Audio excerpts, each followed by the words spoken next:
Hello, pre-calculus students. This is Mr. McAllen, and today we're in Unit 6, Day 10, how to find trig ratios for angles in radians.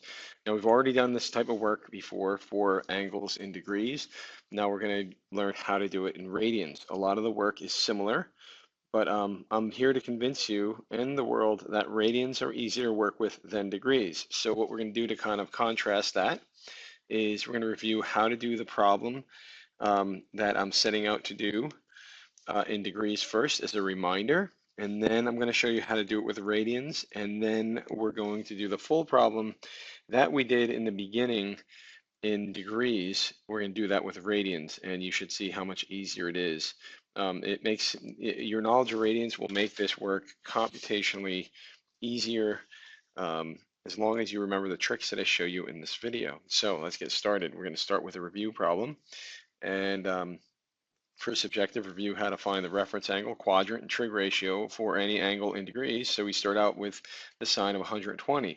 We remember the first step was to draw the angle.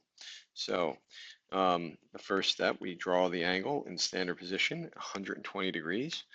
And here's the initial side, 120 puts you in quadrant 2. And the reference angle is 60. Now remember, that's one computation that you had to do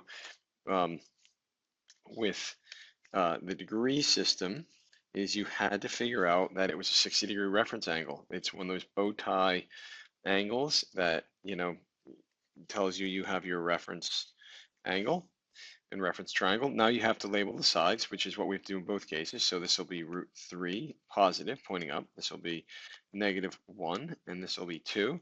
So the sine of 120 is equal to positive root 3 over 2. And any trig ratio at this point would be easy to do as long as you remember how to use that reference triangle.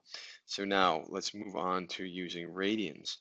So the first thing we need to do is to recognize what the denominators mean in a radian fraction. So for example, pi radians divided by 6, that 6 indicates that your reference angle is 30 degrees. That 4 in pi over 4, the 4 indicates that your reference angle is 45 degrees. And that 3, the 3 indicates that your reference angle is 60 degrees. How this helps you is if they give you an angle, they say find the sine of 2 pi over 3 radians. Instead of converting this to 120 degrees, which is what it is equal to, what you would do is you would recognize that the 3 means a reference angle is 60 degrees. You would draw your angle in standard position. You know your reference is 60, and now you need to figure out what quadrant you're in. So so remember when we estimated our radian amount. So 2 pi over 3 is approximately 2 radians.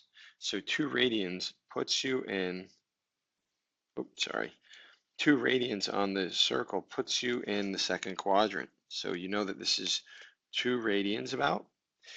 You know that this, because of the 3 in the bottom, this is a 60-degree angle. So I can draw my reference angle quickly. I have root 3, -1, and 2, because of 30, 60, 90.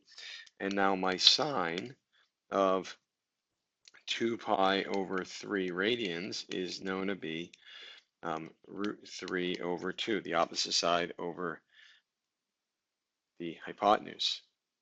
So let's look at our next activity. So it kind of more details what we're supposed to do. So you can see here I have sine of 5 pi over 6. So hopefully you remember from before, over 6 indicates a 30-degree reference angle. You need to figure out what quadrant. So you do kind of like the radian thing that we were doing before, where you estimate where 5 pi over 6 puts you. Remember, we always say pi is equal to 3 about. And when we look in our unit circle, or our circle in general, where does 5 pi over 6 put you? Well, being that pi is equal to 3 radians, it puts you at about 2.5 radians. So 1 radian is here. The second radian is there. So this is 3 radians. So we know our angle is here. I'm going to draw out the full-on angle in standard position. So here's our initial side. Terminal side is here.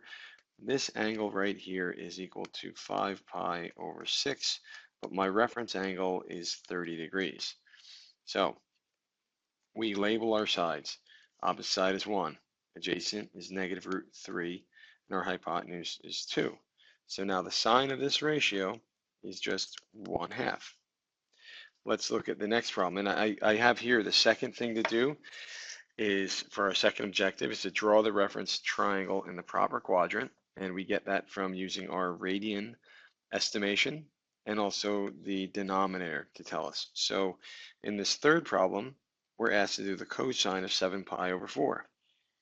Well, pi over 4, or the 4 in the denominator, the 4 indicates a reference angle of 45 degrees. Okay, so now where does this angle put us? 7 pi over 4. Remember how we were estimating it before? If I were to draw a circle to find out where 7 pi over 4 puts me, remember this is 0, 3 radians. Up here, that's about 1.5 radians, and that's about 4.5 radians. So, and right here would be 4, and this would be 5, and when you come around a full rotation, you're at 6 radians. So we were talking about all this in class. This is all prior knowledge. So 7 pi over 4 is like saying 7 times 3, because pi is roughly equal to 3, divided by 4, that's about the same as 21 divided by 4. So using estimation, it's a little bit over 5 radians. It tells us clearly that we are in quadrant 4. So I'm going to just draw my angle. In quadrant 4, this angle is 7 pi over 4 radians. What is a reference angle? The reference angle is 45, and my arrow is going down, and that's 45 in degrees. It's also 45 in degrees is also known as pi over 4 radians, also, just to show you the connection.